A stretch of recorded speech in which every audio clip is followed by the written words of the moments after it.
Hi, everybody. Welcome to the Week in Digital Marketing so far. It's Friday, July 5th, 2019. You may notice things look and sound a little different. That's because it's a holiday weekend here in the United States, and I'm filming at home in my home office on my laptop.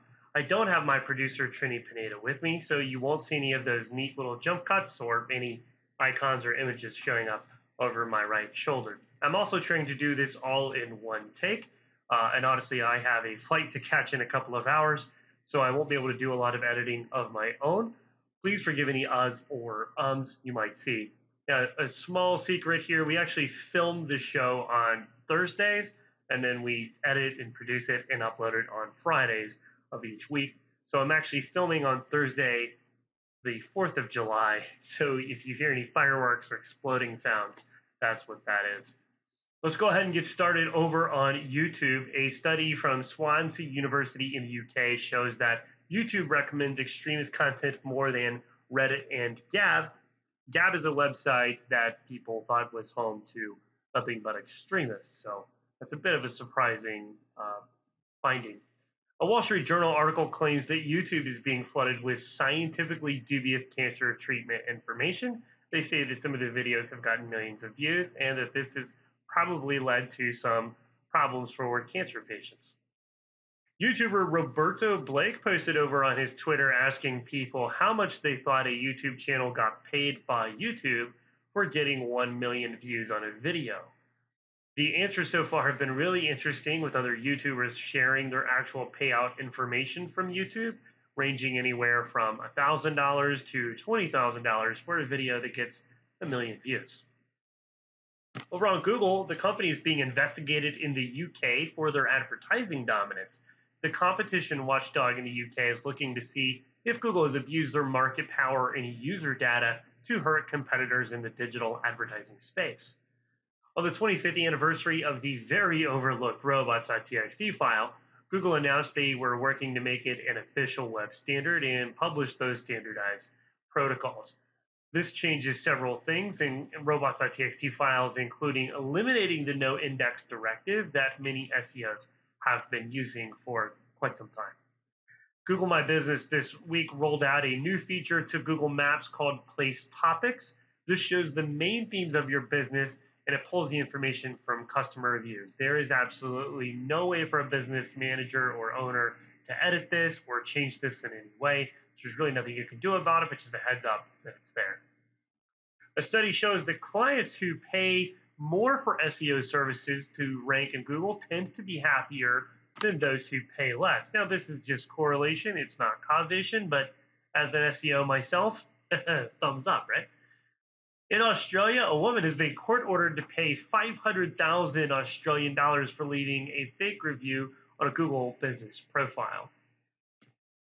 Over on Facebook, you probably noticed, but Facebook, Instagram, and WhatsApp had problems this week with images and videos. They say the problem was a human error and that it has been fixed, but it is a bit scary that when Facebook has a small problem, we all kind of notice it instantaneously, and it impacts so many people's lives around the globe, and it's kind of all the news can talk about for at least a few hours.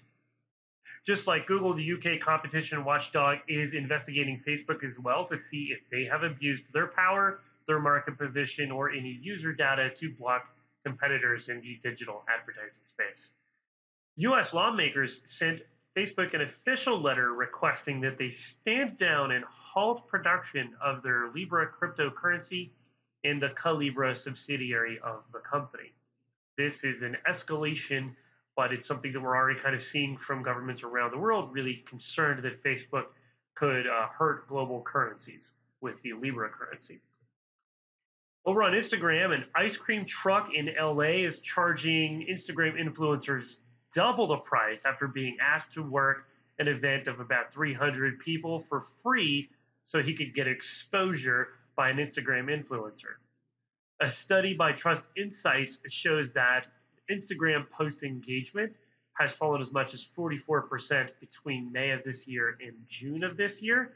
But they didn't offer any reasons why this drop might be occurring. They didn't say if this happens yearly, if it's seasonal, or if this is kind of a new thing. We don't really know. We don't know if this is impacting stories. So there's a lot we don't know here, but Fingers crossed, because this could mean the end of Instagram, right?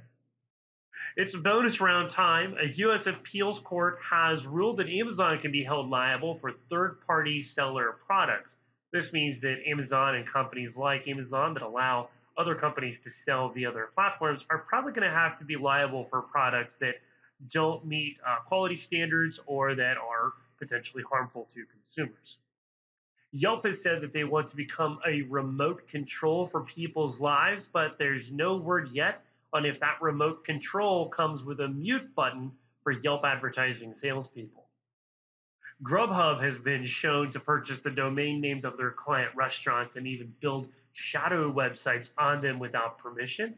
Researchers say that this ends up costing the restaurants more money, and that Grubhub owns as much as 23,000 of these domains where they build these websites. If you're a restaurant owner or manager and you're out there and you're watching this or you're listening to the podcast, please buy your domain name for your restaurant. Put up a small website, just something. I don't care if it's a website that just links to your Instagram, but do something to keep companies like Grubhub from doing this to you. You're just going to end up spending more money. Finally, ICANN has approved a price hike for .org domain names. There was a lot of backlash against this proposed price hike from thousands of consumers and nonprofits. Only a few people came out in support of the price hike, and most of those people, except for one random person, were tied back to the companies that will profit from the price hike. Thank you so much for everybody that's tuned in. Thank you for everybody who has subscribed. I hope you had a great 4th of July with your family and friends. And we'll see you next week when things will be back to normal and more professional.